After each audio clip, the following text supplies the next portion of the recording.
की कथा पंच तत्वों में से एक अग्नि पर केंद्रित है।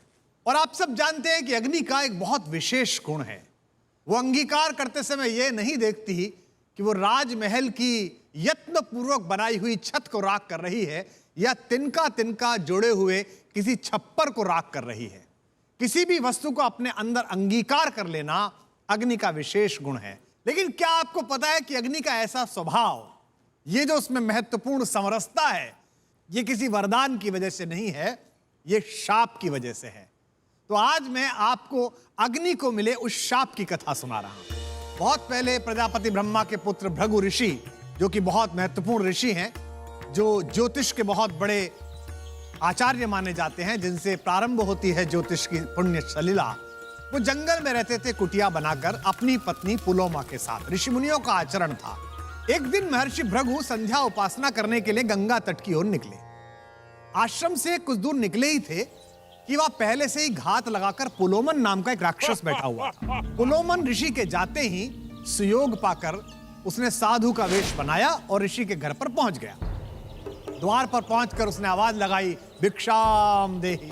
तो ऋषि की गर्भवती पत्नी पुलोमा, जो अंदर आराम कर रही थी, उन्होंने द्वार पर जब एक सन्यासी के आगमन की आहट सुनी तो बड़े अच्छे भाव के साथ पुलोमा भागकर बाहर गई और साधु के उस वेश में राक्षस को प्रणाम किया और कहा कि आप द्वार पर आए हैं, आइए भोजन का समय है, आप भोजन कर लीजिए। उन्हें लेश मात्र भी अंदाजा नहीं था कि जिसे वो साधु समझ रही हैं और भोजन करा रही हैं, वो साधु नहीं है बल्कि एक भयानक राक्षस है।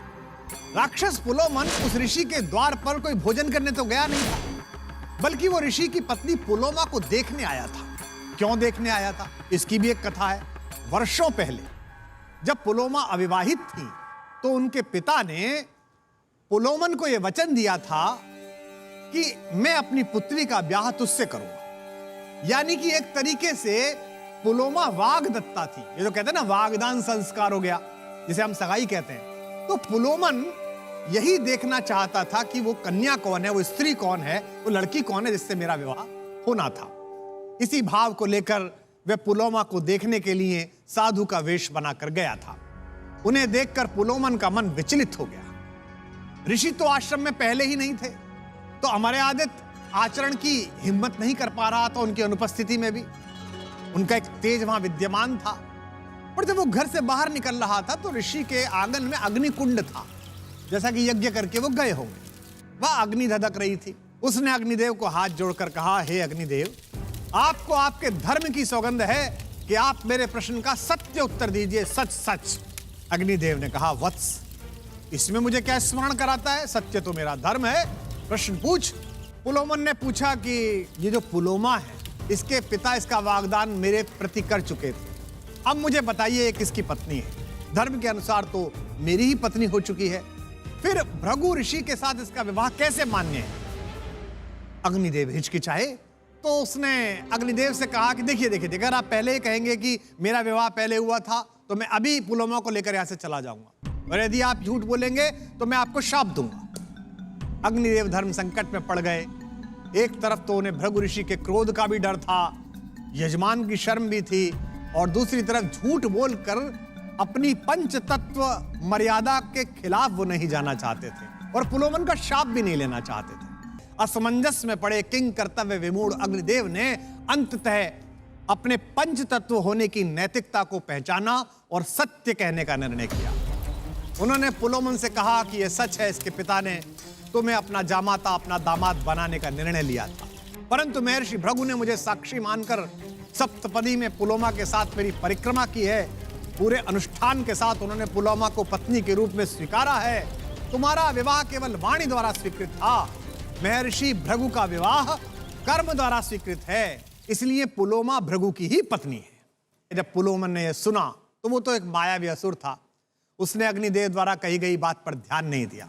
उसने तुरंत एक वराह का रूप धारण किया और अपनी वागदान कही हुई पत्नी पुलोमा को जबरदस्ती लेकर जाने लगा। तो जब बल प्रयोग हुआ, खींचातानी हुई, उसी समय उनको प्रसव हो गया। उनके गर्भ से जिस पुत्र ने जन्म लिया उसमें अपूर्व तेज था। उस तेज को पुलोमन सहन नहीं कर पाया और उसी क्षण वह वहीं जलकर भस्म हो गया। पुलोमा ये सब देखकर डर गई और घबराहट में रोने लगी। उनकी आंखों से आंसुओं की नदी बह गई। यह सब चल ही रहा था कि अचानक ऋषि भृगु संध्या उपासना करके वापस अपने द्वार पर पहुंचे। स्थिति देखी तो हैरान रह गए। क्रोध से भरे महर्षि को जैसे ही सारी बातें पता चली, उन्होंने आचमनी में जल लिया और अग्निदेव से कहा कि तटस्थ बनकर सत्य कहना अगर तुम्हारा धर्म है तो आज से मैं तुम्हें शाप देता हूं कि तटस्थता तुम्हारे स्वभाव का हिस्सा हो जाएगी। आज से तुम सही गलत का विचार किए बिना सब कुछ का भक्षण करोगे, सर्वभक्षी आओ। अग्निदेव को शाप मिलने के कारण वे नाराज होकर अंतर्ध्यान हो गए। अब कल्पना करिए कि बिना अग्नि की सृष्टि कैसी होगी।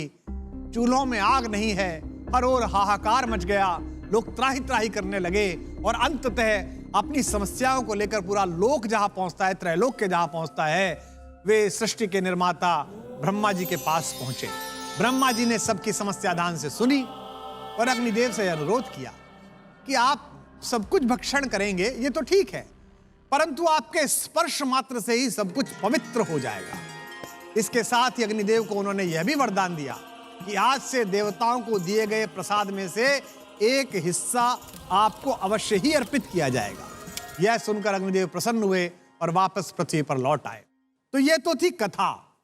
अब इस कथा का महत्वपूर्ण सार क्या है, इसका संदेश क्या है?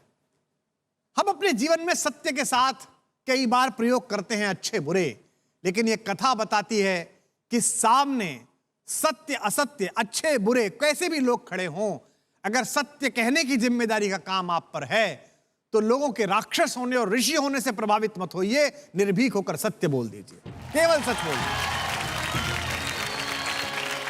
अग्निदेव धर्म संकट में पड़े पर उन्होंने सत्य का मार्ग चुना। इसीलिए कहते हैं कि सत्य परेशान हो सकता है, पराजित नहीं हो सकता। अगर आप सत्य के मार्ग पर चलकर स्वयं को सिद्ध साबित करेंगे तो भले ही आपको कष्ट हो, पर अंततः सृष्टि के स्वामी प्रजापति ब्रह्मा भी आपके सामने हाथ जोड़कर अनुरोध की मुद्रा में आकर खड़े हो जाएंगे।